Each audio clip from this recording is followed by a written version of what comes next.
Alright, so, gonna be doing a review of Godzilla vs. Chicago. This is the first issue of the Godzilla vs. America miniseries, which is going to be a 4-part miniseries involving Godzilla in separate cities and his effect on them.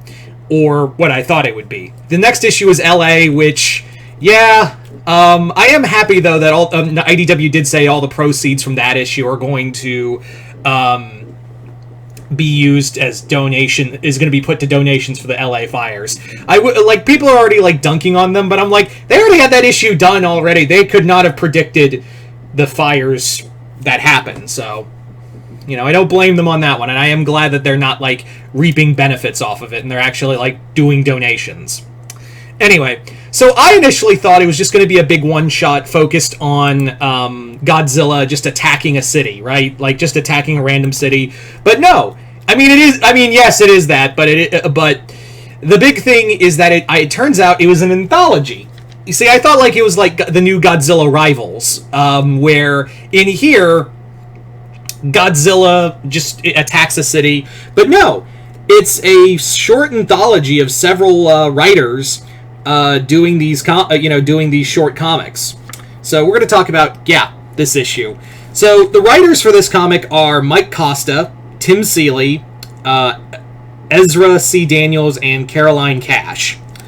So we got about 4 stories in here, which is actually not bad. I will admit that 4 issues, 4 stories in a one shot. That's actually pretty solid. I gotta be honest, though, are these people from Chicago, or do they live there and hate it? Because I could believe both. Because, the first issue, Mike Costa's issue, Godzilla Does Chicago, that's literally what it's called, involves a fan man named Fanguli. I guess that's a direct shot, that's a clear reference to Svengoolie and the fan man, who loses his job after he doinks a game-winning, kick for the Chicago Bears, and he blocks it by accident. That's a clear... I think it had to be a reference to the double doink, right? Had to have been.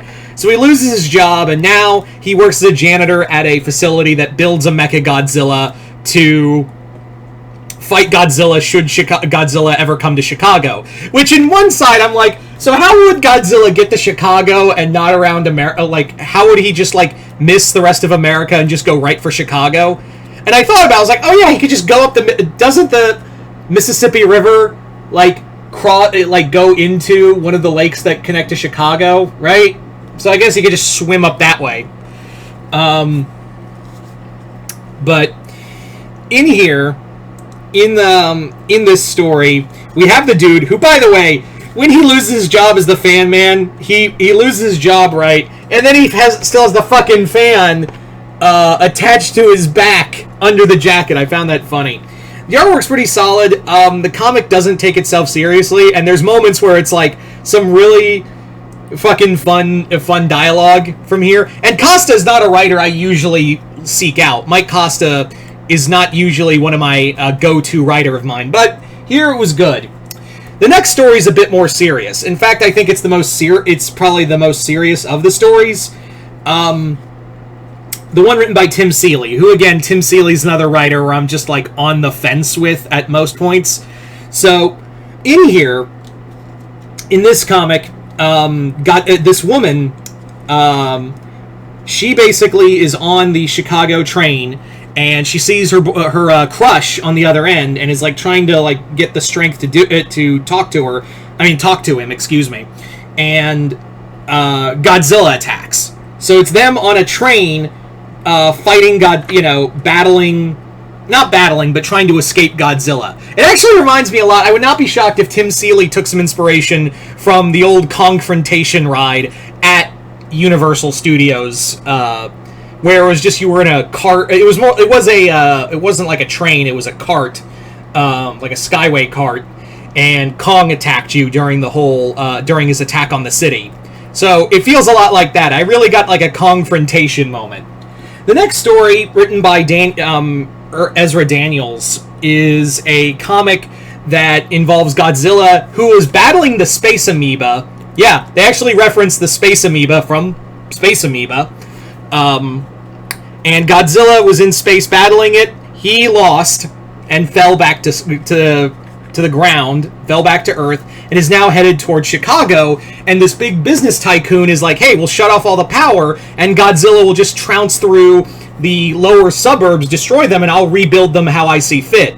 I feel like that was a direct shot at how, Chicago's suburbs are constantly under economic attack by business tycoons who are trying to gentrify the area. Maybe I'm reading too much into it, but then again, I'm pretty smart. Anyway, so that one was pretty good. The last story just involves this girl who turns into a giant naked woman and fights Godzilla.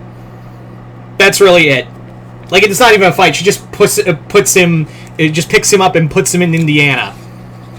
It's kind of odd. It's not a strong ending. I guess, like, how I would rank these is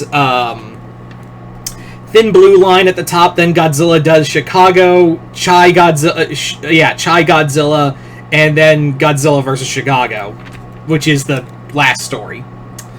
All in all, it's an okay start, if I'm being honest. It really kind of feels like, again, I don't know if the writers like Chicago or hate it, because there are some clear and present digs at the city that feel a little too mean, that just feel a little bit personal. So yeah, I'm curious about Godzilla vs. LA, but I am happy that, like, this one shot is actually, like, there's actually, like, an anthology to it rather than one big through line, which I didn't mind with Godzilla, with Godzilla Rivals, a comic I really wish they continued. All in all, it's an okay start. We'll see. It's only 4 issues long. I think I'm going to be picking up the other 3 issues as they come out. So, yeah. You guys tell me in the comments below. If you've read this comic, comment below. Let me know what you guys thought of it. Other than that, hope you all enjoyed this. I'm Mr. Multiverse. I'll see you next time in the Multiverse.